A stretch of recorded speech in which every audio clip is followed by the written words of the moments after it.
Hello and welcome back to a brand new DNF1 F1 podcast. I hope that you're all doing well and thank you as always for being here.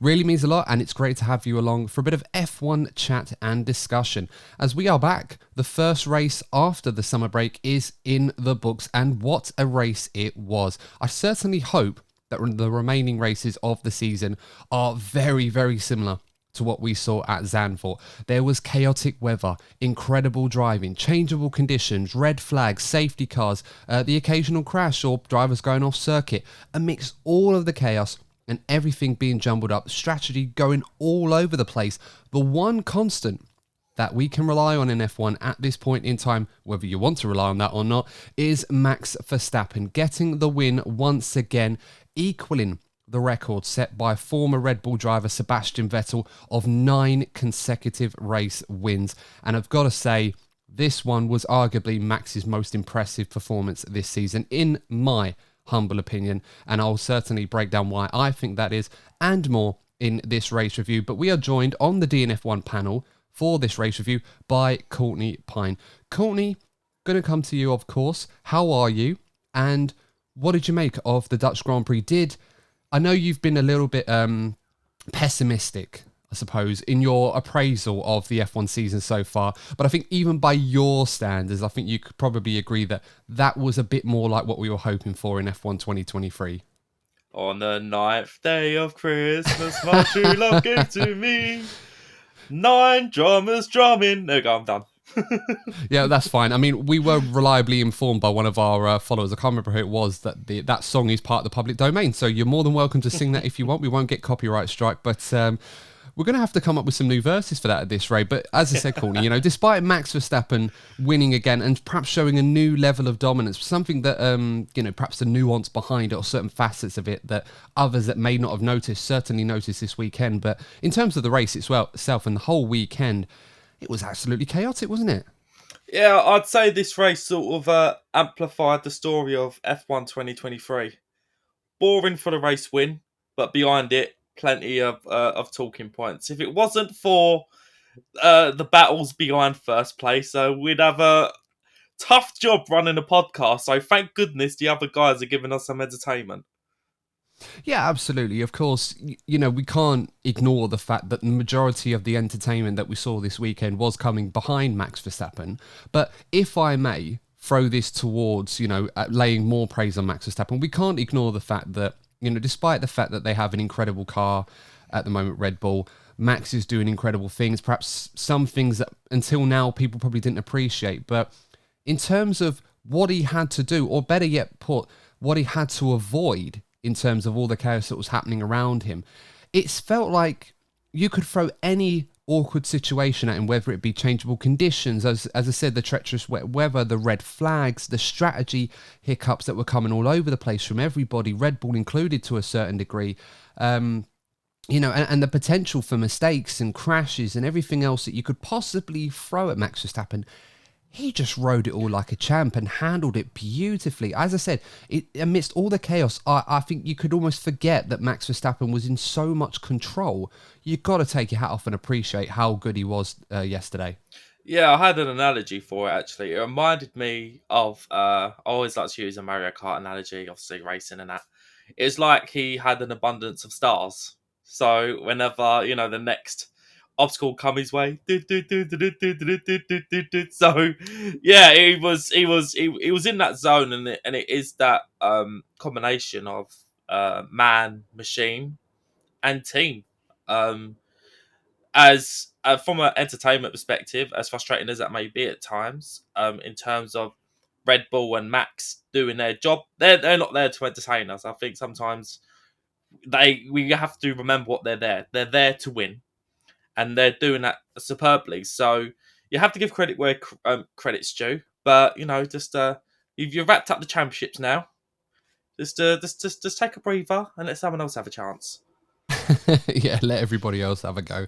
But no, as I was saying, it's a really well put point, because you can turn on the TV on a Sunday afternoon and watch the F1, and if you kind of dip in and out of it, you've obviously missed a great race if you did that for the Dutch Grand Prix. But when you start that race and see Max Verstappen where he is, and finishes the race and see where Max Verstappen is, and you think, oh, Max has just cruised from first to last. Quite honestly, I can understand why people would feel that way for many parts of this season, but I think what we saw in the race this weekend was a prime example as to what I've been trying to get across to some people. And I'm not saying that, that people are wrong for thinking differently on this one, but I feel like, for a Ferrari fan, I feel like this is a bit of a stretch even for me, but I do feel like I have to argue this case for Max Verstappen. And that is, even though he is dominating, and right now he's the best driver in Formula One, I don't think many people can argue that. I know people will throw, oh, well, what about Alonso? What about Hamilton? Yeah, I know they're great. And toe-to-toe with Max, things might be different. We don't know. But what we are seeing from Max Verstappen is what I've been suggesting for a while, and that is he's rose to that level now where not only is he incredibly fast, he was always incredibly fast and incredibly gifted and being able to pull out these amazing results out of nowhere. He did that the first time he stepped into a Red Bull when he won at the Spanish Grand Prix years ago. And what we're seeing from Max Verstappen is, as I said, this new level he's reached, under control all the time. There are scenarios where he's put under incredible pressure, or there's the potential for errors or mistakes or stuff that his team may slip up on. And it does happen. It probably happened to a degree this weekend, but he still recovered from it. And every single time he handles it. Nothing ever seems to faze him. And I almost feel at this point, the only thing that's going to stop him is reliability at this point in time. And for me, Courtney, as I said, I know some people that watch F1 want to see someone else be successful. They're not really a big fan of Max Verstappen. But I think after what we saw yesterday, I'm really glad people are starting to acknowledge, actually, not only is this guy incredibly quick, but he almost feels unbeatable. You could throw any scenario at him right now, and he's still going to come out on top. Yeah, look, I don't think anybody who watches Formula One enough, I don't think they can deny Max's talent, not just raw ability, but as you said, he's able to face the various obstacles that come with winning so many races consistently. But I think again, it just comes back to that same old thing. If you want entertainment, if you're just watching F1 for entertainment, you're not going to like what you're seeing. But from the pure sort of racing perspective and getting the job done, as I say, I'd say it's almost perfection. And I get the feeling it comes back to this whole sim racing thing. Sometimes I feel that Max is so in tune with with the sim racing, and he does it so often. I sometimes watch Max race, and I sometimes feel that he treats it like it's another sim race. That because obviously it's not exactly the same, but you have all the different scenarios thrown in front of you, and it's like he's dealt with every simulation possible in the game. So when it comes towards him in real life, he's able to deal with that. And I do feel that, again, a little bit of a deep level, I feel that Max is the first real example in F1 of a shift in society. You've had children that have been born with technology. With us, Adam, we had the technological revolution sort of 15, 16 years through our life. Whereas Max's generation, they've had it for the majority. And I feel where they've had that much practice and they've had that technology around them for the majority of their lives, they're just so in tune with it that they're able to use those simulations in real life effectively. And I feel that's what exactly that we're seeing with Max right now. Yeah, I couldn't agree more. And I think as well, people hate the comparisons to other great drivers, and perhaps the jury is out on where Max Verstappen currently sits amongst those. There's a long way to go before we really have a realistic idea of where he's eventually going to fit amongst all of the all-time greats. I mean, you could, as I said, you can argue a case where he should be in the conversation to a degree. Is still a bit premature, but the numbers that he's racking up at the moment does put him in that conversation to a certain extent. And this is where I draw parallels as a huge Ferrari fan and a huge Michael Schumacher fan. I draw parallels to what Verstappen is doing right now, to what Michael did during Ferrari's dominant era, and even before that, some of the stuff that he was doing.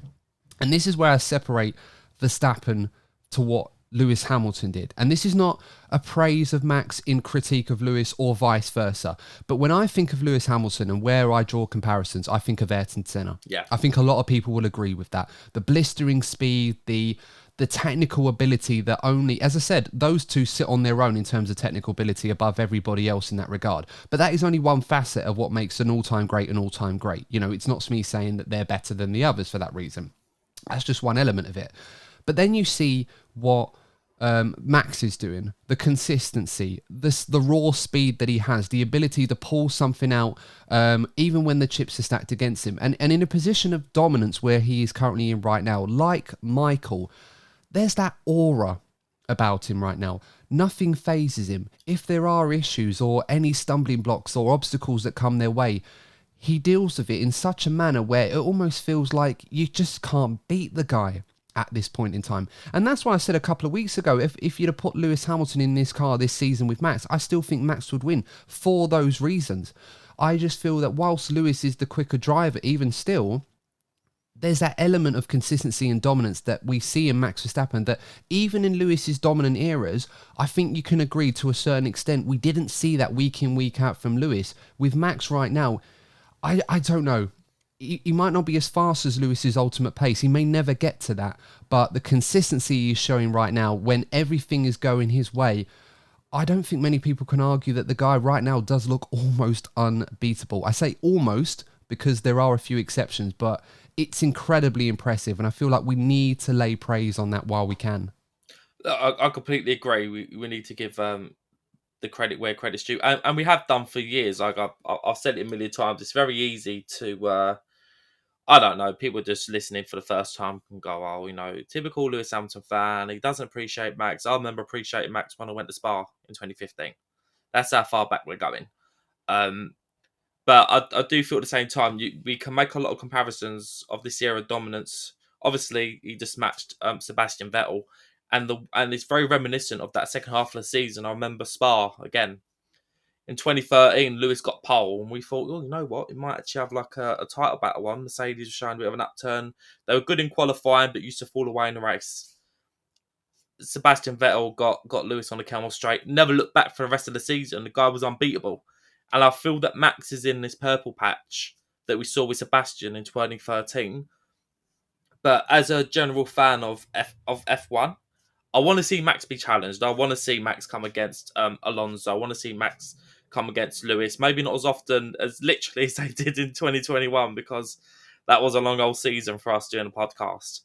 But you want to, when you look back on somebody's career, yes, you can appreciate, you know, the periods of dominance, but you also want to look back on the battles, you know, between, you want to be seeing, obviously, Leclerc get into the mix. Like, I find it almost a travesty that Ferrari are struggling the way they are. And we're actually almost forgetting how talented Charles Leclerc is.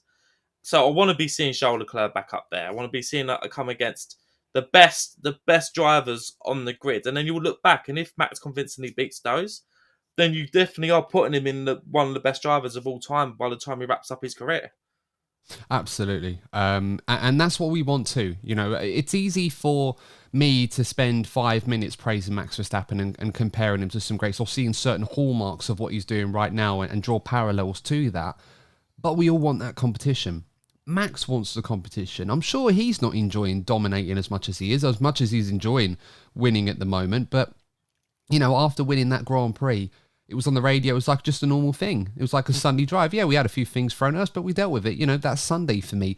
And I know some fans won't appreciate that because they want drivers to really be passionate and enjoying themselves. But I can totally understand why they are treating things the way they are. It's so routine for them right now. And I'm sure they're appreciating it and enjoying it. But that's the state of affairs we have in F1 at the moment. We need that competition. Hopefully it will come sooner rather than later.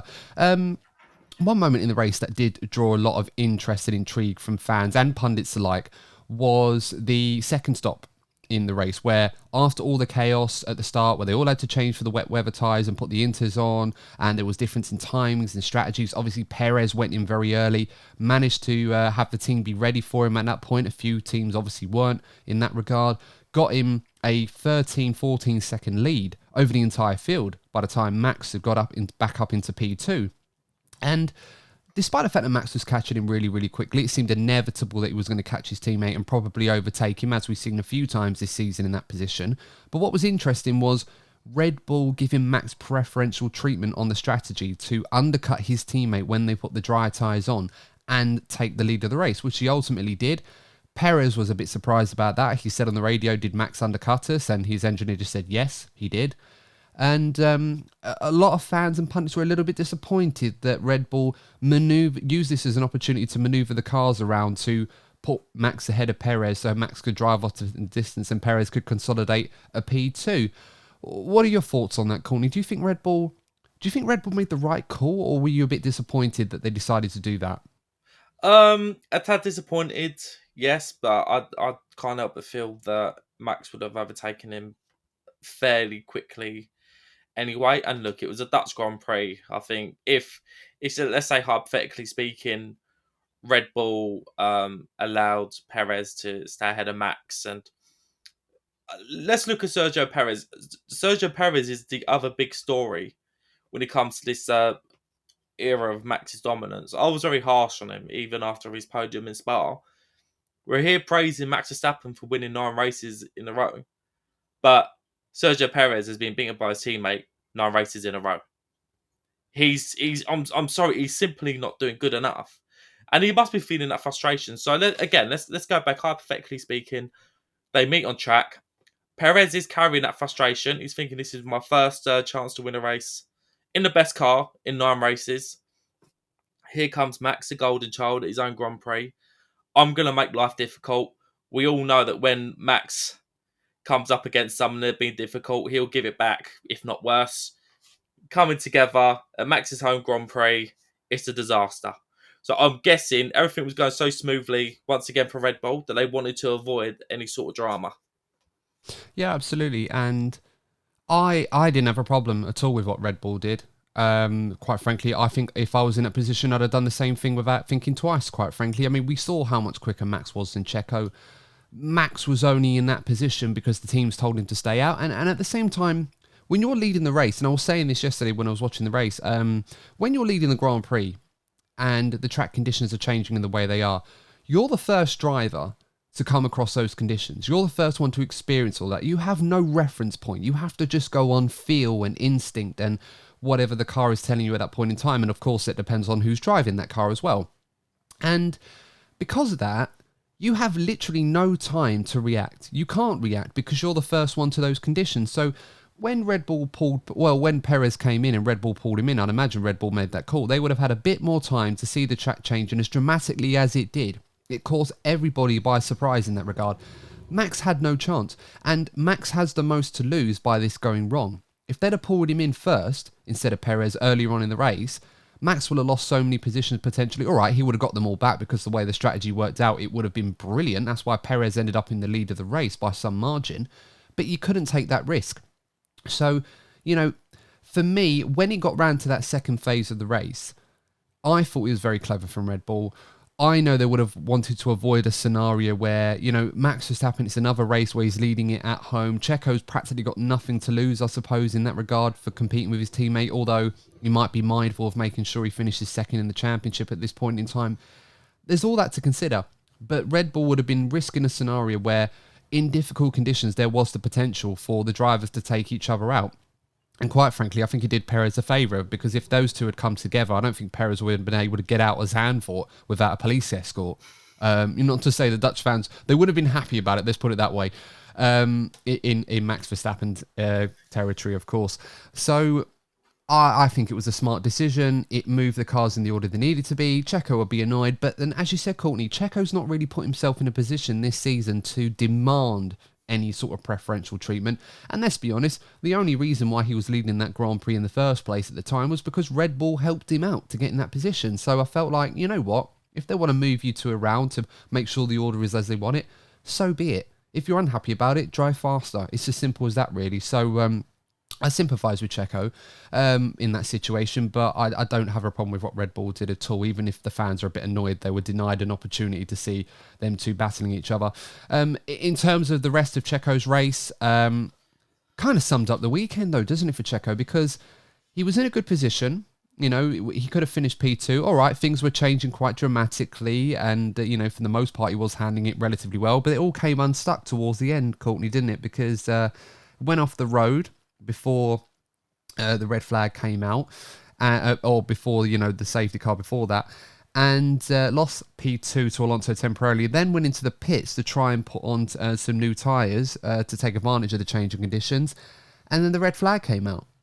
And then after that, he wasn't able to get, and then of course he had that 5-second time penalty for speeding in the pit lane. So whilst I sympathise with Checo to a degree on that particular moment in the race earlier on, what happened afterward, it just shows the difference between a driver like Max right now, who's really on top of everything, handles every situation relatively well and is under control, versus a driver that has peaks, but is still making mistakes left, right and centre that is costing him the position I think Red Bull expect of him right now, and he didn't even end up on the podium. Well, look, we all know that wet conditions expose weaknesses in certain drivers and also the strengths. We've seen it with Max, we've seen it with Alonso and Hamilton throughout their careers. And you look back to the other greats like Schumacher and Senna in particular, wet weather specialists, and Max is definitely in that category. But there are a couple of things that come into the Perez thing. Look, as I said, I simply don't feel he's been anywhere good enough, and neutral fans have been sort of reliant on Perez to give us some kind of entertainment for race wins or a championship battle, and unfortunately, he has let us all down.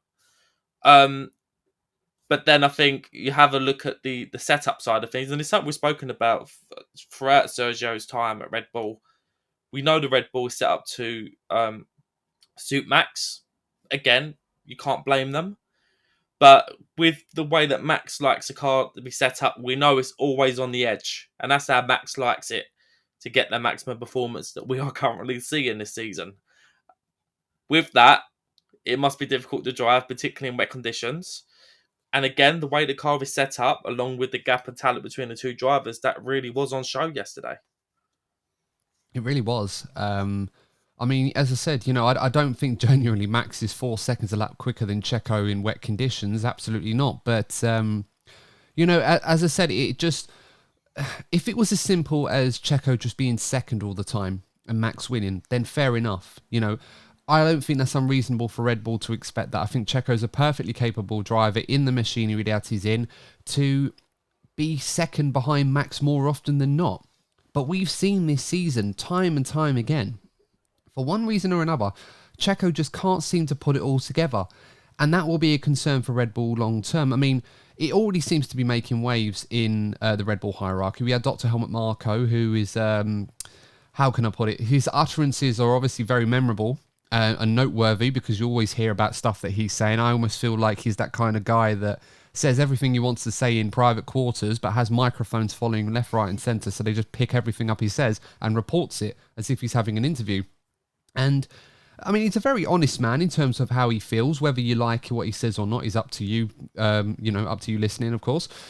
But at the start of the weekend, he was saying to a few publications that Checo was very much under pressure and needs to deliver, or he may not be driving for the team in 2024. Along those lines, of course. I'm not really quoting word for word here. But then amazingly, after qualifying in practice where things weren't great for Checo, you'd have thought they'd double down on that.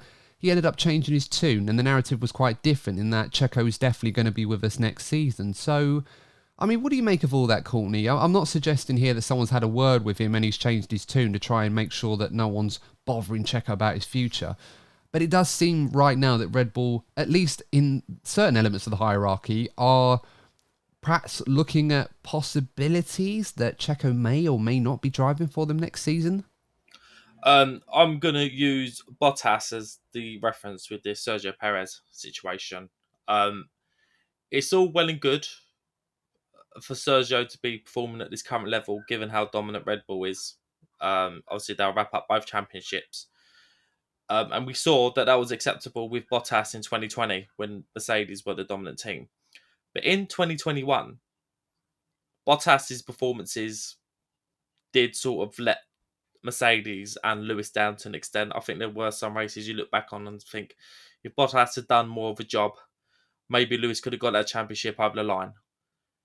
If we go into next season, I'm not going to get my hopes up. If we go into next season, and let's say Mercedes, McLaren are challenging Red Bull for a championship, and he's coming up against Max Verstappen and Perez are coming up against a driver partnership of Lewis Hamilton and George Russell, or Lando Norris and Oscar Piastri. You know that they're going to be a lot more consistent compared to Sergio Perez. So the level that Perez is driving at the moment could well damage Red Bull next season if there's a closer battle. So it's all well and good them saying, oh yeah, he'll be okay for next season. But if we fast forward to next season and there is a challenge, it could well turn out to be an issue for Red Bull. It very much could be. We'll have to wait and see. But yeah, interesting things going on at Red Bull as far as Sergio Perez is concerned. Let's move on, because we've talked a lot about Red Bull in this opening part of this episode. So let's move on to AlphaTauri, seeing as we're on that subject. Obviously, our best well wishes are going to go out to Daniel Ricciardo. Incredibly bad luck where he suffered a broken wrist during a Friday practice session after a crash at turn 4.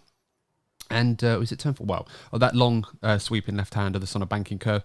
Obviously, reacted very, very late to the crash that Oscar Piastri had moments before that. And that's now, well, I don't know how long it's going to rule him out for, but he's going to be out for some time in a period where he really needed to lay down a marker and convince Red Bull at least that he could potentially be the man to step into that car alongside Max Verstappen, maybe not in 2024, but certainly 2025. He is now going to miss quite a few races following that injury, and to really give Red Bull and AlphaTauri no other alternative than to keep him on. And what's worse now is he has now been replaced by the driver he was arguably competing with for a seat at AlphaTauri in 2024 in Liam Lawson. Yeah, it's really, really tough on Daniel, because we know that, obviously he started well. At the first couple of races, he was with AlphaTauri, and we fully expected him to really push for that Red Bull seat, particularly given everything we just discussed regarding Sergio Perez. But if you look at Liam Lawson, I'm going to actually draw some parallels to the Alex Albon situation. Alex Albon actually was Liam Lawson's teammate. Was it last season in the Japanese Formula? Yeah, that's right. Yeah. Yeah, and we saw how that time really helped Albon refresh himself. Obviously, Liam Lawson is a different story. He's still an up and coming driver, but all things considered, he did a really good job in the AlphaTauri. And if he continues to perform like that, it's going to be a bit more difficult for Daniel. I do feel that obviously Daniel has the experience and the backing from a lot of people that will give him a little bit more leeway, which I do feel he deserves. But it's definitely going to make Daniel's redemption arc a little bit more complicated than it would have been before this weekend. Well, he said it himself, didn't he, Courtney? He said it wasn't a setback, it's all a part of the comeback. But I don't want to be harsh, but I feel like this is a huge setback for him. Or it's certainly a blow to this comeback, because as we said already, he was only going to get the best part of half a season to demonstrate to AlphaTauri, maybe not so much them, but Red Bull in particular, that he's still got what it takes to, be in a competitive car, do the job that Red Bull need him to do. I think he's kind of warmed to the idea of fine being a second driver to Max Verstappen, or maybe he wants to get into that position and then see how he goes from there. But having an injury like this, we were talking about this before we started recording. Whilst Daniel Ricciardo is still a top-level athlete, obviously he's probably not as fit as he was this time last season when he was racing regularly. That obviously is going to be a bit of an issue for him. What is he now, 34 years of age or something like that? He's obviously not going to be as fit as you mentioned before, Lance Stroll, who had a similar injury to him, who's much younger than Daniel and was obviously able to recover, but it took him the best part of half a season to get into a position where physically he was capable of doing what he needed to do in the Aston Martin. Danny Rick's not going to have half a season. He's certainly not going to have that much time now after this injury. So for me, I'm a little worried that, whilst I'm glad Daniel's okay and the surgery went well from what we can gather on social media, I'm a bit worried that there might be a desire from Daniel to try and come back sooner than he should be, because he wants to make sure he's driving as much as possible. And if he does come back a bit too soon, it could hamper his performances and further hurt his case rather than help him, depending on what happens with Liam Lawson for the rest of the season. Yeah, but it is going to be a tough situation for Daniel. But you'd like to think that he has the people around him that will, bring him back at the right time. But it's very difficult, as you said. It's really difficult because Daniel's in his position where he really wants to prove himself. He's only got, 9, 8 races left to do so, and things have become further complicated with Liam Lawson's solid start at AlphaTauri. But you said yourself, Adam, if he comes back prematurely, and let's say he either puts in some poor performances or he has another accident which amplifies the problems with his hand, that's going to make things even harder for him. So it is a very, very sensitive situation, but you like to think that he has got the people around him that are more than qualified. You know, they've got some of the world's top physios around him, you'd like to think. So, again, fingers crossed, we'll see the best version of Daniel when he eventually returns. I hope so. Hopefully it's not too soon, of course. I mean, he's definitely not going to be racing at Monza next weekend. He mentioned he might try and come back for Singapore. I think that's still too soon in a few weeks' time. I just hope he doesn't rush it. I would love to see Daniel Ricciardo back and doing well, but, you know, first things first, you've got to get your health right. You've got to be physically fit to do it. And for that reason, to give the best account of yourself if you have those aspirations or desires to be in those positions going forward.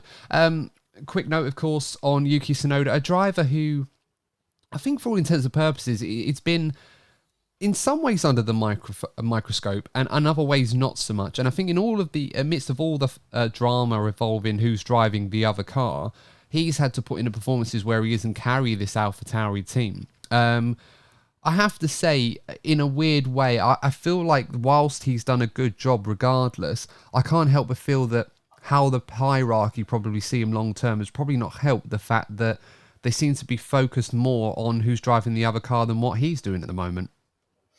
Yeah, in one sense, I completely agree with you.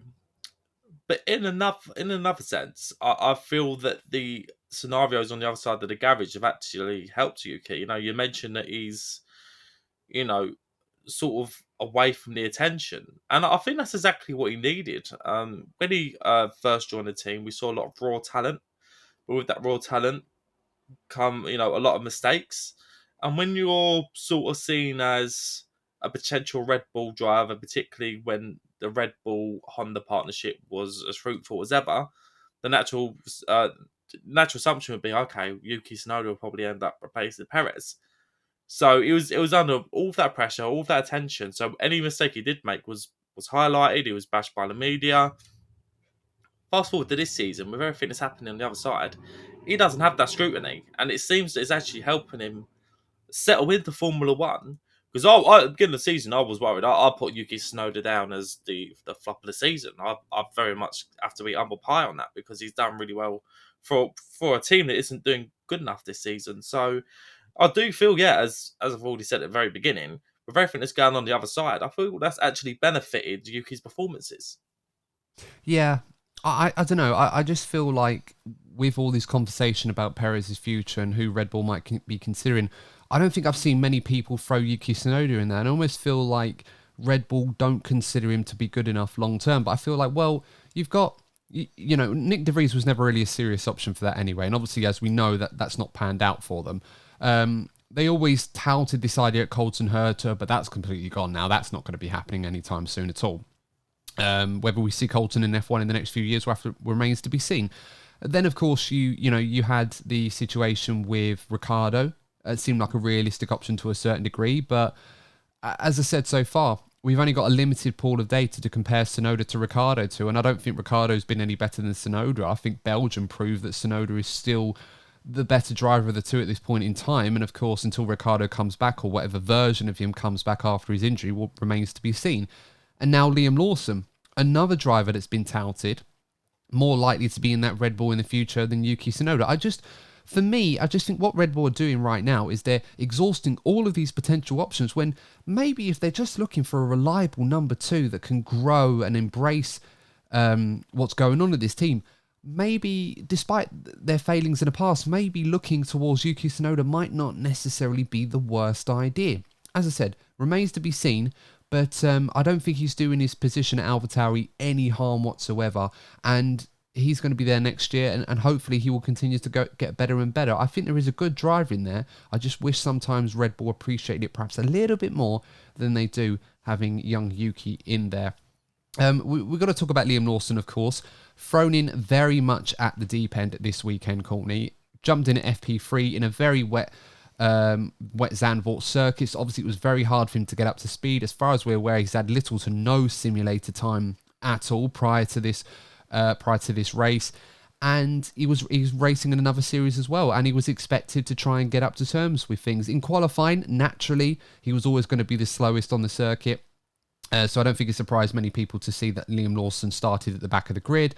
But in the race, despite the fact that, he had the penalty early on for impeding in the pit lane, which wasn't his fault because AlphaTauri double-stacked the cars, and because of the narrow nature of the Zandvoort pit lane, he ended up impeding the Haas. I think it was Kevin Magnussen he was impeding. Weren't his fault, but he got a penalty anyway. Managed to get on with his race.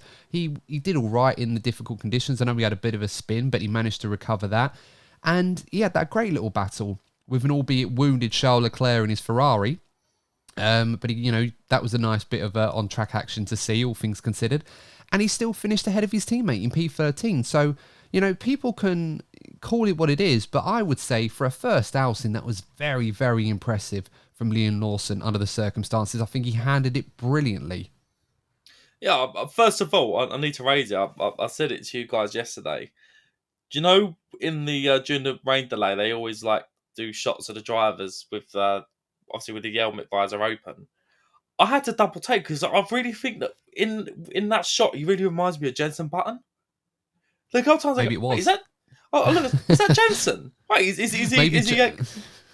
Go on, what are you going to say? Maybe JB was in the car. No, I was going to say maybe JB was in the car after all. That would explain everything. But no, do you know what? It's funny. I look back on that and I thought, you know what? He's got a point there. But no, as I said, JB had a good outing in his early days in F1, and Liam Lawson did as well. So not a bad parallel to have, really.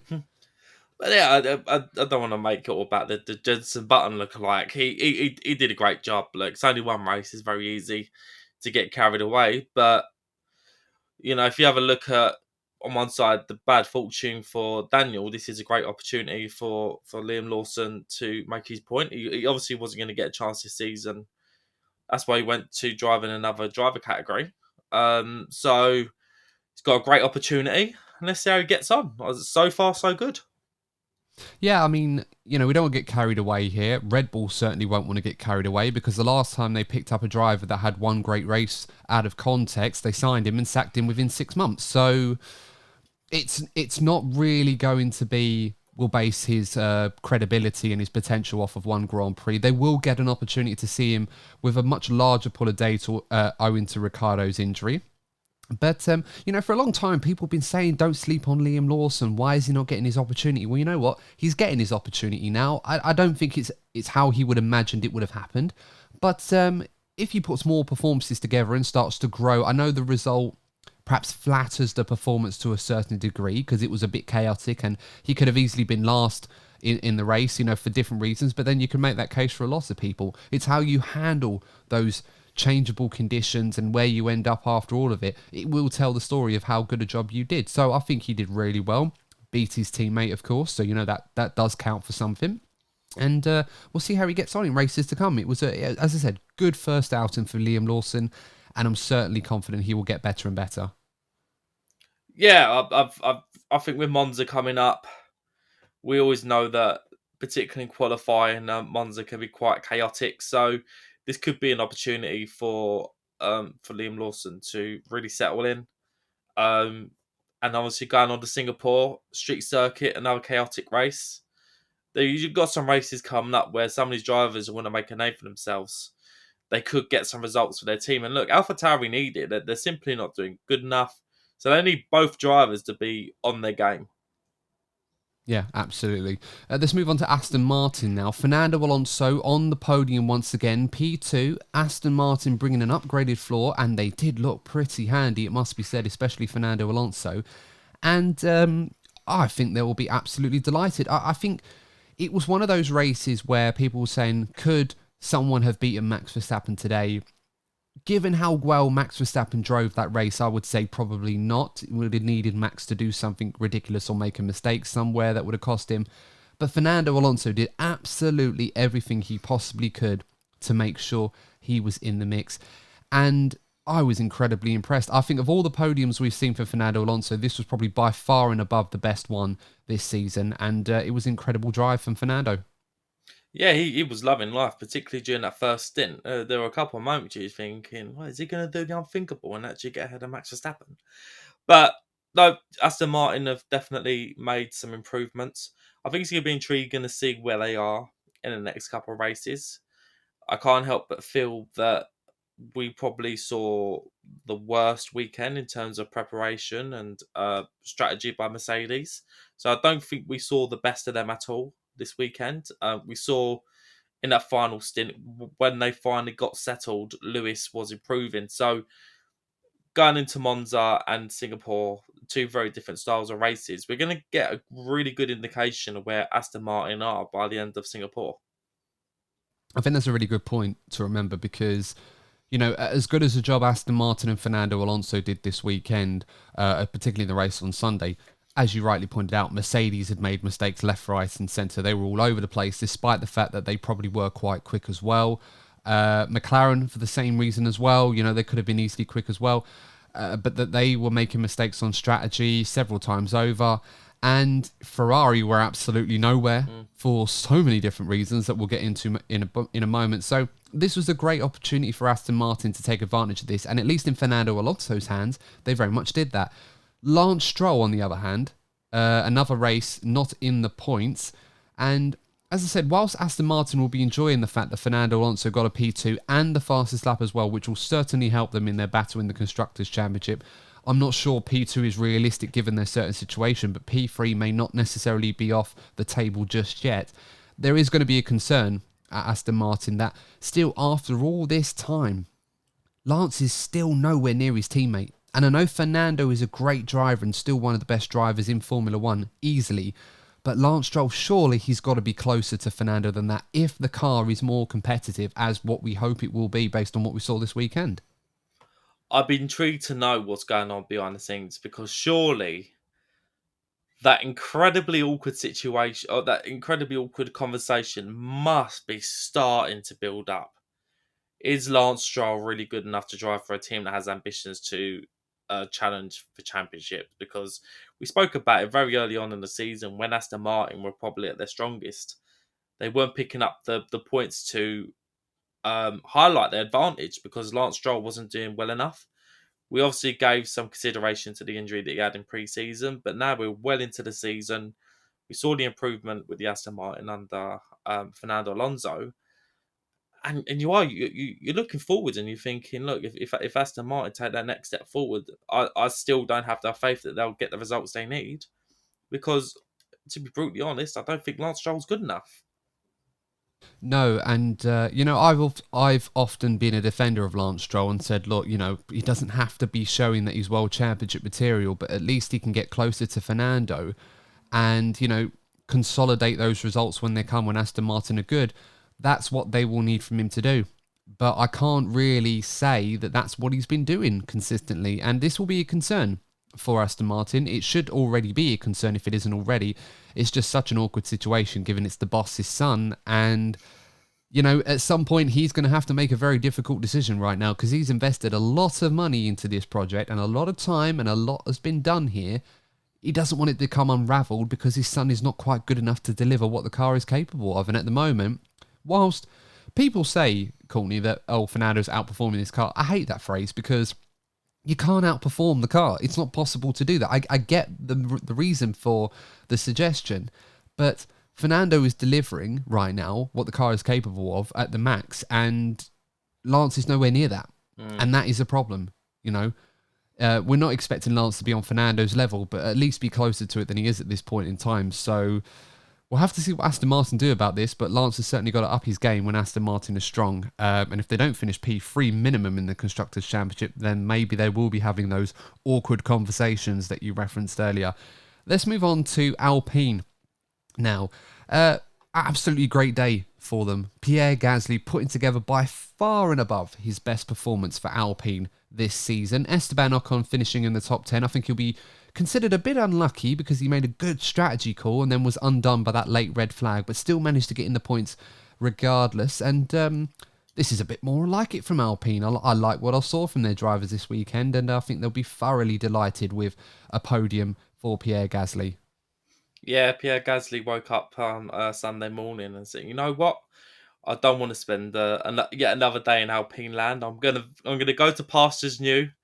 And he certainly did that. Got himself on the podium. Great performance. But we know that Gasly has those performances in his locker. They don't come very often. This is just me being brutal to the guy.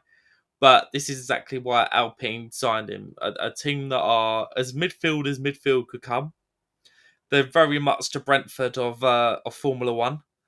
So they've got that guy who will get those, incredible results here and there that will hopefully push Alpine.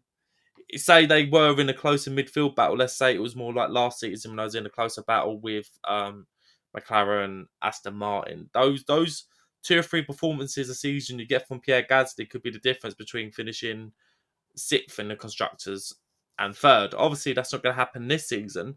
But as I said, the performance that Gasly put in on race day was the exact reason why they signed him.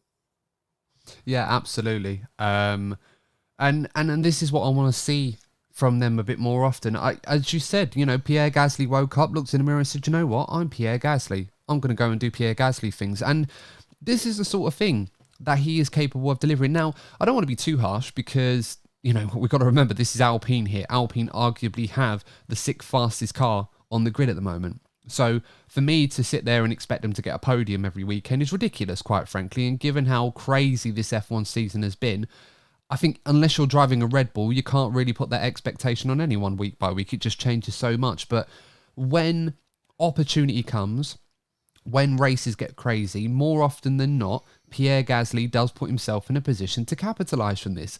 Ocon does as well. I mean, we saw this at Hungary a couple of years ago when he won that race, and Monza for Gasly the year before, albeit was in an AlphaTauri. But that all said, that they've got 2 drivers here that are capable of putting together some big results. And if everything goes as we hope it would do with the management structure and they stop having the internal politics and everyone messing around and just let the F1 team be the F1 team and just do what they need to do rather than saying we're going to be race winners or world champions within 200 or 100 races, anything stupid like that.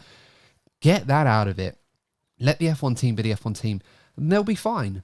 That's what they need to do. I mean, I'm not advocating for this, but if someone like a Flavio Briatore was at the team or at the helm like he was in the golden days at Renault, during the Fernando Alonso World Championship eras, someone of that caliber and that ability to be able to deal with the commercial stuff and handle the F1 team and do what they need to do, they'll be in a much better position than they currently are right now. As I said, not advocating for Flavio, but someone of that caliber, not that there are many around right now at the moment in F1, but as I said, they've got good people there, they've got good facilities, they've got good drivers, they've got everything they need. They just need to put it all together. So it was lovely to see Pierre Gasly get a podium. I think it was an incredible drive from him, and you could argue a case for driver of the day or under the circumstances, and he had the penalty as well, which he managed to get around. Yeah, as I said before, he has those moments in him. It's up to Alpine to give him the car to, make these results, should I say, get those results more consistently. It's been almost frustrating to watch Pierre's career because obviously the Red Bull move didn't work out for him at all. But you just look at those when he puts in those performances and you go, but why aren't you doing this more often? And I feel he needs the team around him. As you said, Adam, this team needs to build because with the right team around him, I feel Pierre could do a lot more. Yeah, I mean, it's all relative. People talk about 100 race plan or whatever it is they want to call it.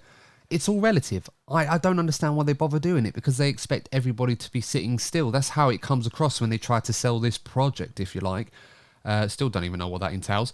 But that being said, you've got to put it all together, do the best job you can, just concentrate on what you do with the F1 team. You've got the drivers there. It will all come together if you put it all together. But It's Alpine. I'm not overly confident that that's going to be the case. They'll just do Alpine things and we'll be here in a year's time saying the same thing over and over and over again. So we'll wait and see. Let's move on to Ferrari now. And there's not too much I can positively spin on this, being a Ferrari fan. I mean, I try to look at the positives with this and hope things will get better. But you could tell on Friday that the signs were on the wall, Courtney, that Ferrari were going to have a tough weekend. And as it were, if someone would have offered me a P5 under the circumstances and Sainz being in the fight for a podium, I probably would have taken that based on what I saw earlier this weekend. At no point did Ferrari look like they had a car capable of fighting to be in the top 6, let alone the top 5. And as I said, the only highlight is Sainz managed to put it all together and put together probably his best performance of the season, just to make 5th. Yeah, I'm glad you mentioned Sainz because he seemed really up for it. He was obviously frustrated with where the car and the team in general were, but he seemed really up for it. We saw some great battles between him and Pierre Gasly. And the Gasly Sainz battle really brings me on to something I was just randomly thinking about yesterday. Have you noticed over the past year or so, we're not actually seeing that many crashes between the drivers? Sometimes you get like the odd turn one incident, but you're not seeing it as often. And Sainz is a prime example of this. I really do feel that it's very easy to forget this when one driver's dominating at the front, but I really do believe that we've got one of the most talented grids that we've had in F1 for a very long time. And I'm going to be interested. I'm hoping there's an archive somewhere for like on track incidents because I honestly don't feel there's been as many this season or even last season compared to what we've had over the last 20 years. Yeah, it does seem that way.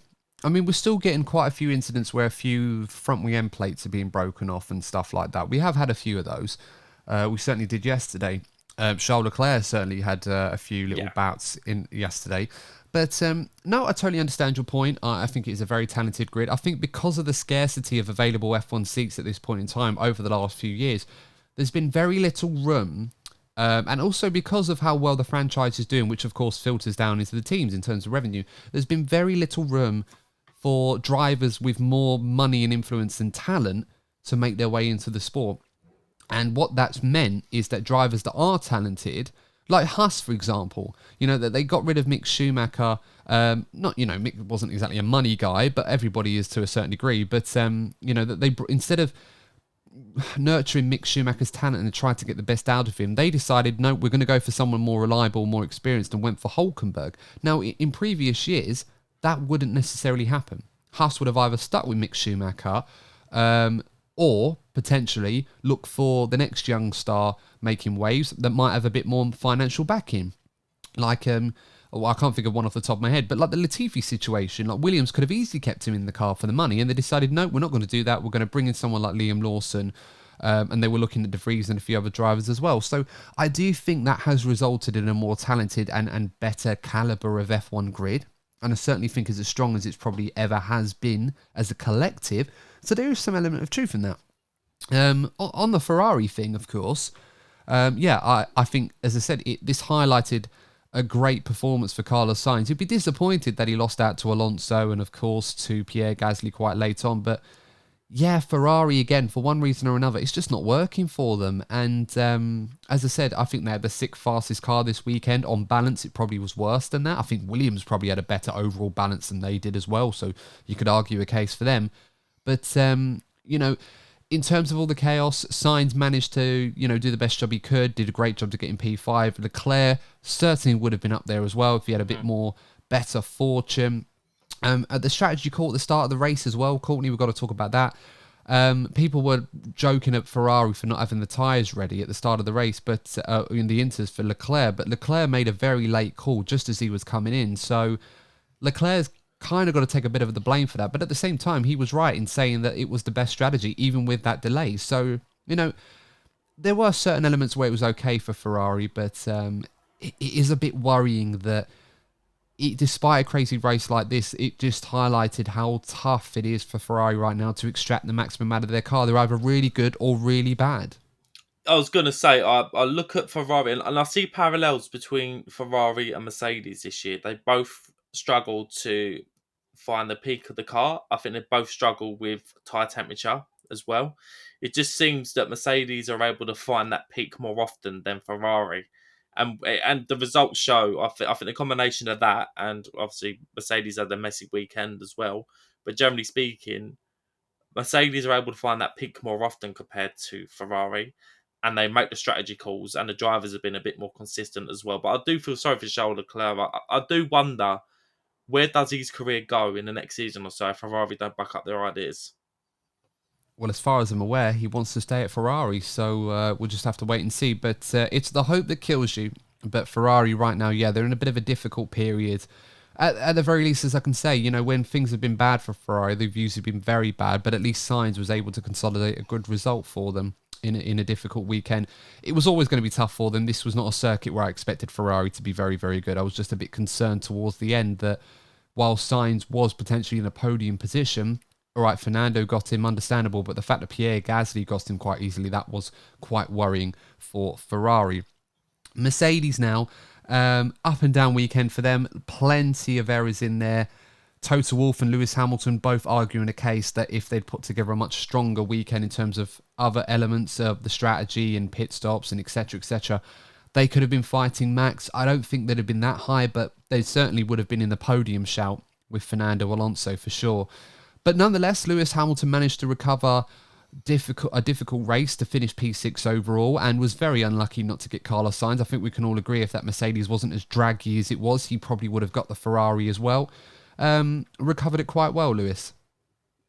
Yeah, the team did fairly well towards the end. I think let's not forget that George Russell got himself up there. He actually put in quite a decent strategy with the hard tyres. Just that incident with Lando obviously cost him there. So it would have been probably a P5 or a P6 possibly for Mercedes, which, yeah, again, would have continued that story we've seen this season where the consistency of the two drivers are going to probably make the difference in that midfield battle. But I did notice when they put on the first set of inters, they really struggled for pace. And again, it amplifies what I was just saying about Ferrari and Mercedes. They really do struggle with tyre temperature. And it's something I've noticed with Mercedes ever since they've had the DAS system taken away. Obviously, the DAS system was outlawed, but it was there to, get the tyre temperature exactly where they needed it during wet conditions, during or after safety car periods. And ever since they've lost that, it's actually probably become, or Mercedes have got quite a few Achilles heels at the moment in comparison to Red Bull. But the tyre temperature and finding that optimum performance is still a real struggle for the team. Yeah, it really was. On strategy, yeah, you can definitely argue that Mercedes' first half of the race, they were abysmal. They put both Hamilton and Russell almost a minute behind everybody with waiting so long to put the inter tyres on.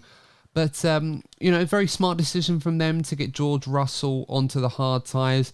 That really did help him out to overcut a lot of drivers that would have been ahead of him in that DRS train and slowing things down. The safety car obviously helped Mercedes out a lot because they were very much out of position and it brought them back into it. Obviously, the red flag did play a part as well. But nonetheless, amidst all the chaos, I think Hamilton certainly did a very good job to recover to P6. As I said, I think he was absolutely right in thinking that he would have been in the fight for a podium. But George Russell, we talked about this before, Courtney, in the summer break. George Russell's second half of the season needs to be more in tune with what he did in the second half of last season, or at least the first half of last season. And I do feel George has fallen away a little bit. I'm not quite sure why. Perhaps he was trying a bit too hard to assert himself ahead of his teammate. And now Lewis has gone up to that level, as he always does when he's comfortable, and just churns out results like it's going out of fashion. I don't know how, the worst weekend can happen to Lewis, and then he pulls out a P5 or a P6 out of nowhere, or even a podium. With George, on the other hand, he'd got himself into a good position where he was fighting potentially Lando Norris for P7, makes a bit of a mistake, and then he ends up going off. And for me, I just can't help but feel that something needs to be said about George Russell here. Not to doubt him, because I still think he's an incredibly gifted driver. But I feel right now he just needs to concentrate more on just getting the results at this point in time, where perhaps we're seeing a few mistakes that even in his Williams days that he was doing when he's perhaps trying a bit too hard, and just let the natural talent he has speak for itself. Yeah, if you have a look at George Russell this season, and it was again highlighted this weekend, is that there's a good driver, an exceptionally good driver there, but he's rough around the edges. I think that's the way to describe it because he put a great stint in with the hard tyres. But we noticed that first moment when Lewis was about to overtake him. Again, the whole Lewis dynamic. George was driving perfectly well. The moment he's coming under pressure from Lewis behind him, you got that slight snap on the rear right. Don't get me wrong, he did a fantastic driving to save it because he could have spun into the wall. But it was just that little snap, that little off moment, and that was the first warning sign, let's say, for George. And then obviously with the wet conditions, it's easy for us, sitting here in dry rooms saying what he should have done in wet conditions. But again, just rough around the edges. There is a multiple world champion there, in my opinion, of the future. But he needs to refine. I sometimes feel the guy puts too much pressure on himself. Maybe. We'll just have to wait and see. But yeah, something to think about with George Russell because it's something I've been concerned about. And as I said, on Saturday, he was brilliant. He managed to put it P3. Did a great job. Only Verstappen and Norris out qualified him, which is certainly no shame, in any regard this season, given how things have gone. So, no, I thought he did a good job on Saturday. But Sunday, I thought he did well to recover from a very difficult position that his team had put him in. But then he just lets himself down when, near the end of the race, you just got to consolidate that result. Maybe he would have got into P7. We don't know. But, yeah, bit disappointing for George Russell, unfortunately. Hopefully that is a temporary blip and he'll be able to pick it up again soon. Next thing, got to go to McLaren, of course, Norris and Piastri. And if you'd have said to McLaren at the start of the season that first race after the summer break, they finished P7 and P9, they probably would have been quite happy with that. As it stands, I think they'll be a bit disappointed that this weekend kind of got away from him. In the same way as Mercedes' strategy calls really weren't right for Norris or Piastri. I think Norris, it was 2 occasions where they went wrong in terms of the timing and the strategy. And I think what really fascinated me with McLaren, Courtney, is that whilst McLaren have been very, very good over the last few races and have really ascended to this point now where they are one of the top teams in the chasing group, they were either very good this weekend or very bad. There was no sort of middle consistent ground, and I don't think the result is an unfair reflection of their weekend. Yeah, look, I'm going to come back to Ferrari once again, Adam. We said this about Ferrari many a time, that it's all well and good developing a car that can challenge for race wins and championships. And we all know that McLaren have the scope to do that maybe in the next year or so, given a development rate that they're going at the moment. But if you're going to be challenging, as I described, as almost a flawless machine, that combination of Max Verstappen and Red Bull as a team, you're going to have to be spot on with things like strategy, setup. And McLaren, just like Ferrari, they're just not there yet. They need to use these lessons because we saw it obviously famously in Sochi in 2021, where Lando did lose a race win down to bad communication between himself and the team, and it was obviously not as dramatic as that, but those decisions did cost McLaren a potential podium. Yeah, absolutely. I mean, I think back to Sochi in 2021, the race that a lot of people felt Lando Norris should have won. And I think McLaren are overthinking the strategy a little bit, or when these conditions change, I think they still have that tendency to overthink things a little bit rather than just play the conditions you're dealt with at the point in time. And, a lot of people were talking about that particular race. And I thought to myself, well, the issue with McLaren in that race in Sochi, not to, draw direct parallels from it, was that it wasn't the first batch of rain that was the issue, it was the second batch. And that's what Mercedes called right, got Hamilton in, despite the fact Hamilton disagreed. He ended up winning the race quite comfortably. In Norris's case, it was a bit similar to this one. I felt like they were just overthinking this a little bit too much, and it cost them. But as I said, P7, P9, not too bad. They haven't lost out too much to their rivals in that regard. I mean, Aston Martin got a big chunk of points this weekend, but I think they pretty much scored the same as what Mercedes did with Hamilton, and only 2 points less than Ferrari. So I think it could have been a lot better for them, as the same way as Mercedes. You know, if they'd have done things a bit differently or reacted a bit better, they could have easily been fighting for a podium this weekend. Williams. Yes. And I can't believe it's been nearly an hour and it's taken me that long to get to Williams. But Alex Albon, I mean, what a guy. And the crazy thing is, Courtney, Williams, if Williams had handled things a bit better, Alex Albon would have been much higher in this race. I think the fact that he finished P8 is probably the most surprising element. And that, you know, Williams, he got at P4 on the grid. Both him and Sargent were in the top 10. And if someone had said they'd have finished P8, they'd have been delighted about that. But I would say they'd probably be a bit disappointed it was only 8th this weekend. Yeah, look, I'm going to say it now. I've been thinking about it for a while now.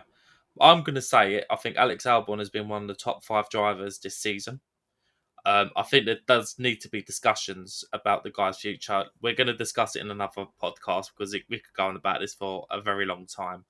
But I've been really, really impressed by Alex Albon in particular. And if you have a look at Zandvoort, this is really, in theory, a circuit that shouldn't suit Williams.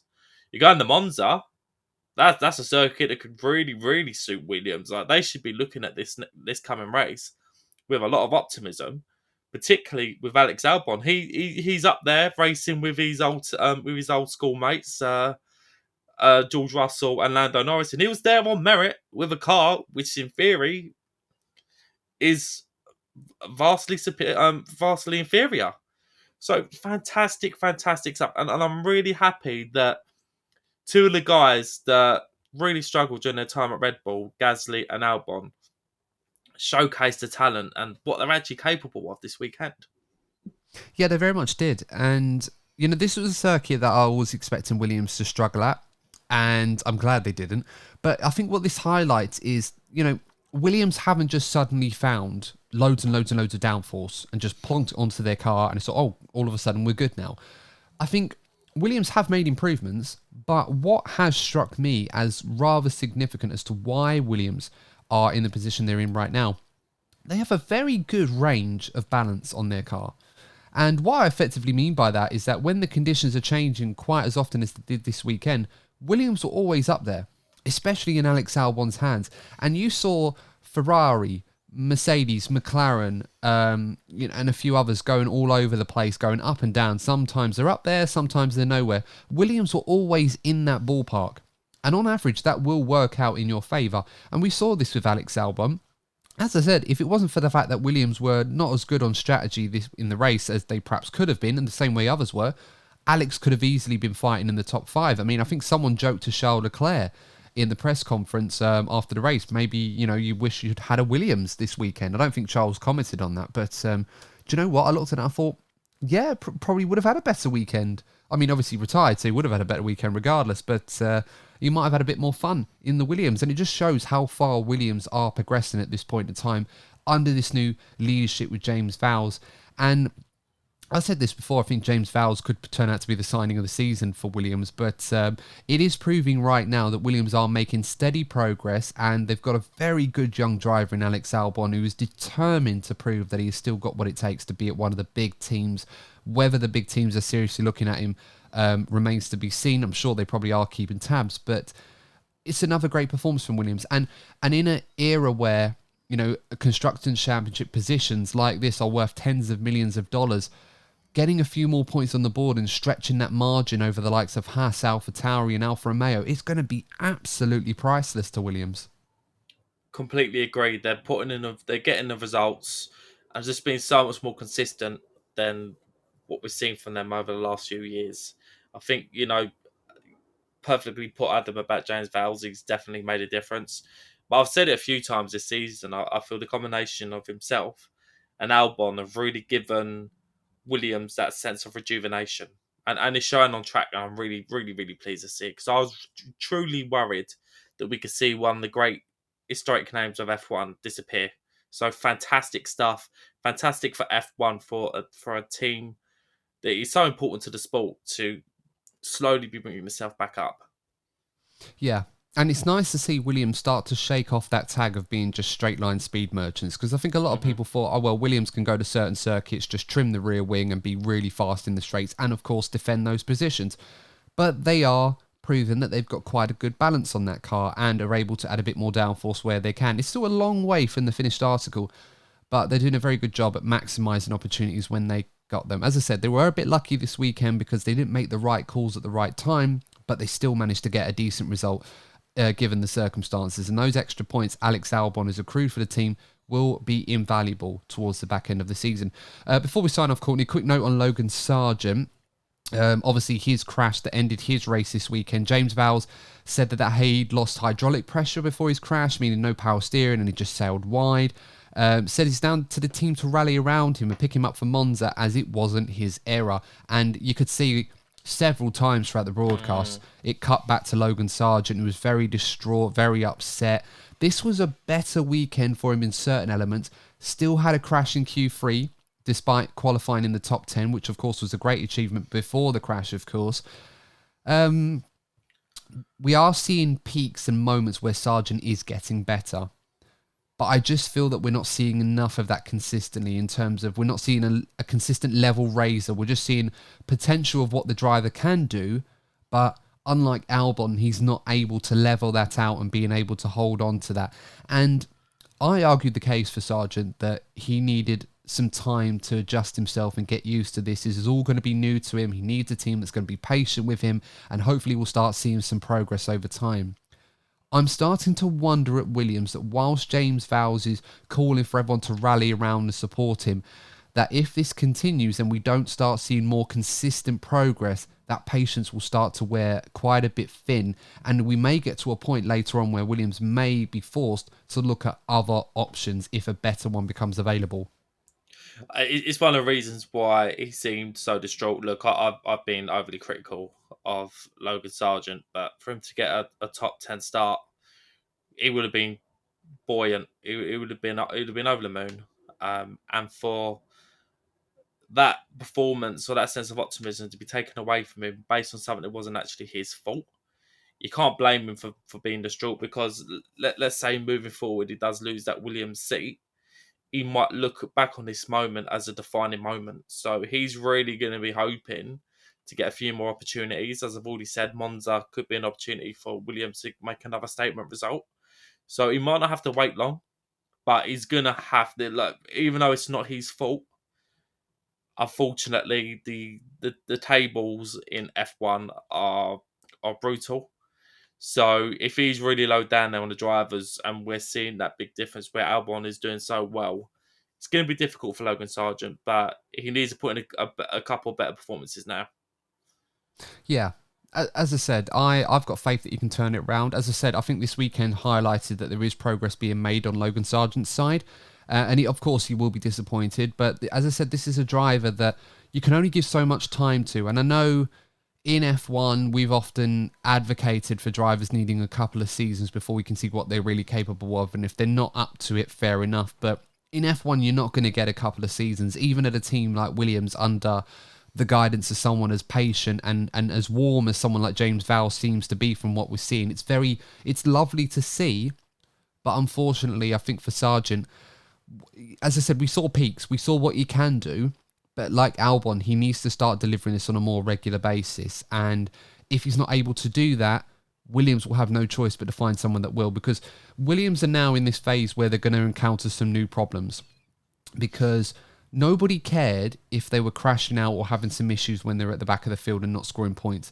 Now they are in a position where they can pick up points on a regular basis. They need to make sure that both their drivers are taking those opportunities. And at the moment, that's not happening. Only one driver is making the difference. And Albon is driving exceptionally well, but that doesn't mean to say that Sargent can't get himself in the mix. The fact that he was able to qualify in the top 10 suggests to me that he can become more involved in this fight for championship points.